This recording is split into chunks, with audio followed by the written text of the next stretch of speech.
Pemirsa, warga negara Indonesia yang berada di Malaysia seperti di Kuala Lumpur, Selangor, dan sekitarnya hari ini mulai menggunakan hak pilih mereka. WNI yang telah terdaftar di DPT Pemilu metode TPS akan memilih presiden dan wakil presiden dan anggota legislatif dapil luar negeri.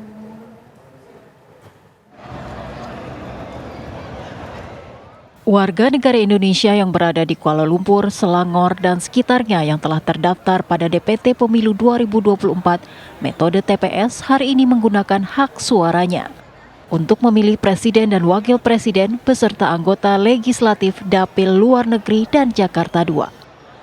Lokasi pemilihan berada di Gedung World Trade Center WTC, Kuala Lumpur sejak pukul 8 pagi hingga pukul 6 sore nanti. Ada sebanyak 223 TPS yang telah disiapkan di dua lantai yang berbeda. Dijadwalkan ada 222.945 undangan WNI yang terdaftar di DPT metode TPS ini. Diprediksi jumlah pemilih tahun ini naik hingga 20% dibandingkan tahun 2019 lalu. Para pemilih cukup menunjukkan dokumen individu berupa paspor, SPLP atau IKTP untuk melakukan pencoblosan. Setelah sebelumnya mendapatkan nomor TPS dan lembar formulir C6 dari KPPSLN TPS. Ya, kalau 5 tahun sebelumnya, meskipun saya tidak di Kuala Lumpur, tetapi kita tahu ada insiden-insiden yang kita sayangkan ya, sehingga ada PSU. Dan memang tahun ini belajar dari pemilu 2019, kita ingin meminimalisir sekecil mungkin kemungkinan terjadinya penyalahgunaan surat suara oleh pihak-pihak yang tidak berwenang. Sedangkan bagi pemilih yang belum terdaftar pada DPT baru akan dilayani menjelang sore hari yang akan dimasukkan ke dalam daftar pemilih khusus. Karena saya pertama kali ya untuk milih di sini gitu, dan tadi sih agak sedikit telat untuk masuknya, cuma overall sih oke lah. Cuma mungkin bisa ditingkatkan lagi, mungkin briefing staff-staffnya dan lebih on time aja gitu. Selain di Kuala Lumpur, pelaksanaan pemilu metode TPS juga dilaksanakan serentak di berbagai daerah di Malaysia, seperti di Johor Bahru, Pulau Pinang, Kuching, Kota Kinabalu, Tawau, dan Lahad Datu. Dari Kuala Lumpur, Happy Muhardi, TV One mengabarkan. Bagaimana suasana dan perkembangan terakhir pemilihan umum di Malaysia? Kita tanyakan langsung pada rekan kami, Happy Muhardi yang berada di Gedung WTC Selangor, Malaysia. Happy, ini menarik ya karena Malaysia ini menjadi salah satu negara dengan DPT luar negeri terbanyak. Bagaimana antusiasme warga dalam proses pemungutan suara di sana? Ya, dapat kami sampaikan 1 jam menjelang penutupan pelaksanaan pemilu metode TPS di Gedung WTC kali ini, antusiasme pemilih masih cukup tinggi walaupun tidak sepadat tadi pagi menjelang siang. Nampak beberapa orang masih tetap berdatangan ke gedung ini untuk menyuarakan hak pilihnya.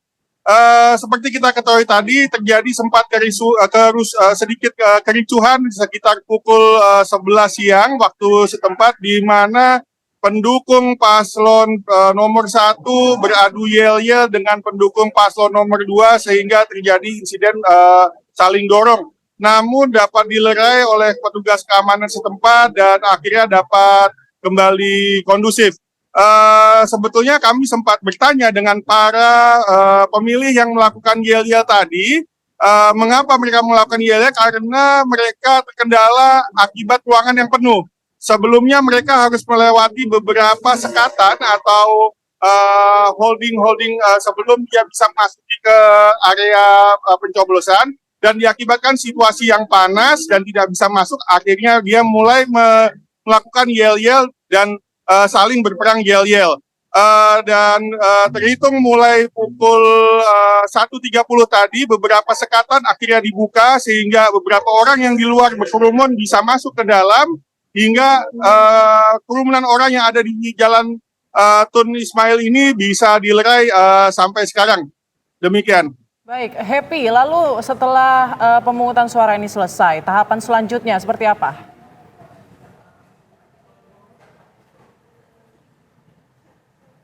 dapat kami sampaikan bahwa setelah selesai pada pukul 6 nanti, penghitungan suara untuk metode TPS dan KSK atau kotak suara keliling akan dilakukan pada tanggal 14, sama dengan yang ada di Indonesia. Sedangkan untuk metode pos baru akan dilakukan penghitungan dari tanggal 15 hingga tanggal 22.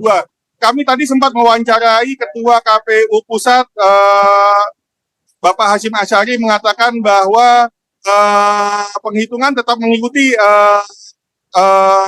Indonesia, hanya saja untuk yang pos baru dihitung dari tanggal 15 sampai 22 bulan ini. Kami juga mempertanyakan mengenai adanya insiden di metode pos, dan kami menanyakan apakah metode pos masih layak mengingat dari tahun 2019 dan tahun 2024 kecurangan terjadi di metode pos. Beliau mengatakan bahwa hingga saat ini metode pos masih dapat dikatakan layak untuk digunakan sepanjang pemilihan nama-nama yang posnya itu diterima dengan benar. Artinya masih ada evaluasi terkait dengan data-data penerima surat suara melalui Undi Pos. Demikian.